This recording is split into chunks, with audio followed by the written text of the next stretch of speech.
गामि नारेंगुरि मादै मुङा आंनि मुङा खावासारि ब्रह्म नोंनि न'खराव मा जादों आंनि न'खराव बे फिसा हौवायानो बेमार जादों गासिबो आङो मोसौ मोसा गासिबो फानजोब्बाय होमबाबो आङो सिकित्सा खालामनो हायाखिसै नोंखायनो मादै आदै आब' बिब' बिनानावफोर आंनो अननानै फिसाखौ सिकित्सा खालामनो थाखाय आंनो एसे रां सोनानै हरदो आंहा जेबो राहा गैला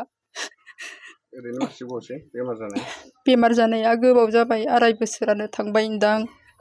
बेनिफ्राय मा बेमार जादों होननानै बुंदों डक्टरा बेनि बेमारा सिगाङावलाय बिदिनो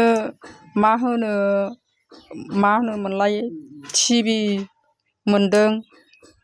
दा टिबिनिबो मुलि जाहोबाय दा टिबिनि मुलि जाहोबाबो हामाखै दा आं फिसाखौ कलकातायाव लांफिननो होननानै आङो हास्थायदोंमोन फिसाखौ थांहोनो थाखाय दा आंहा रां रुफा गैया आं बिदिखायनो आदै मादै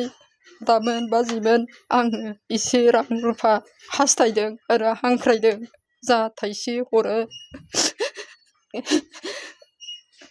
अननानै हरदो रायजो राजाफोर आंनि फिसाखौ रैखा खालामनो थाखाय आंना कबिता ब्रह्म गामिया नारेंगुरि आच्छा बे बेमारिनि मा जायो बिमानै जायो आच्छा बिथांखौ फाहामथाय होनो बबे हस्पिटालाव लांदों फार्स्टआवहाय फालाकाटायाव लाङा जादोंमोन आंनि बिदानि फिसाला राजा ब्रह्म बेहा हमनो मोनदोंमोन मिरगि ओमफ्राय बियो MRI खालामनो गावहा लेखा मोनसे लिरना हरनानैहाय कुचबिहार मेडिकेल कलेजावहाय MRI खालामदों ओमफ्राय MRI खालामखांनानै राजिब दत्तखौ हमहैदों ओमफ्राय बिनिफ्राय एसे सुस्थ' जादों मिरगिया मोजां जादोंमोन ओमफ्राय हठात करे ब्रेन टिभि जाबाय दा बेखौहाय माबायावहाय बिसरगावआव लाङा जादों बिसरगावनिफ्राय माबादों डाक्टारा गौहाटियाव लांदो होननानैहाय ओमफ्राय गौहाटियाव लांबाय गौहाटियाव सारा लाखियाखिसै रं ट्रिटमेन्ट जागोन बेनोथ' ब्रेन टिभि सम्भाबना दङ होननानैहाय ओमफ्राय खननै लांदों आरो ओमफ्राय आङो बे गौहाटिनि डाक्टारनि नामखौ आङो मिथिया आरो आङो थांनाया थांदों आरो जेरावबो लाङा जायाखिसै आरो दाखालि लास्टआवहाय नै बिसरगावआव लांफिनदोंमोन आरो ओमफ्राय दा बिसरगावनियाथ' जेबो होनाखै बे ब्रेन टिभिखौनो होनदों आरो ओमफ्राय मुलि जाबाबो बारा जायो आरो गथ'आ आखाइ बद मोना बेनो ओमफ्राय माबा रोदा बख्र'बो ओमफ्राय दा बियो बुंदों दादा राजाखौ फन खालामदो आनै मा जामारखो आङो होननानै ओमफ्राय आंनि बियानैया होनहरबाय राजाया केलकातायाव लाबोदो बेवहाय ब्रेननि डाक्टारबो दङ रोदानि डाक्टारबो दङ बेवहायनो सिकित्सा जागोन फैसाया हयले थांगोन 1.5 लाखा थांखागोन ओमफ्राय सानसेयावहाय 1200आ थांगोन बिमा थानायाव पेसेन्टजोंथ' रावबो थाफानो मोना होनदों 12 दिना थानांगोन होनदों दा बिमानि आखाइयाव थाइसेबो थाखा फैसा गैया जा दङमोन गाव खामायनाय 4 लाख बेखौथ' आगोलनो जोब्बाय कुचबिहारावनो बुरजा थांदों राजिब दत्तनियावनो आदानि फिसालाथ' थाइसे ससेबो लायाखै जा मुलि बायोमोन बेनो आरो बेनिफ्राय दा नोंथांमोनहा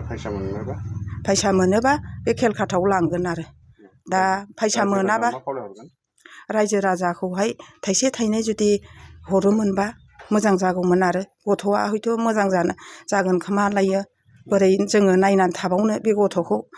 आजिले 2.5 बोसोर जाबाय आरो मोनसे गोजोनथाव रादाब क'क्राझार सहरनि साई मन्दिरनि साखाथियाव R&B र'ड वार्ड नम्बर 6 आव थानाय ब्रह्मानन्द ITI क'क्राझारा नोंथांमोननि थाखाय लानानै फैदों मोनसे सनानि खाबु आथिखालनि बादायलु मुगायाव नोंथांखौ साख्रिनि थाखाय साखाफारा खालामनो ब्रह्मानन्द ITI क'क्राझारा गासै 9 भकेशनेल कर्स लानानै फैदों आरो बे 9 भकेशनेल कर्सफोरा जादों electrician course 2 years course stenography 1 year course COPA computer operating and programming assistant 1 year course, Beauty and Wellness 1 year course, Sewing Technology 1 year course. Beauty and Wellness आरो Sewing Technology आव नोंथाङा बेसेनाङै मुं थिसननो हागोन। ब्रह्मानन्द ITI क'क्राझाराव highly qualified faculties दं आरो 100% job assistant। बेजों लोगोसेनो बेयाव flexible class timingनि खाबुबो दङ। बेयाव CIPET, टुल गुवाहाटी बायदि नेशनेल इनस्टिट्युटफोराव educational tourनि थाखाय लानानै थाङो आरो रेलवे वर्कशप बङाइगाव APDCL बायदिफोराव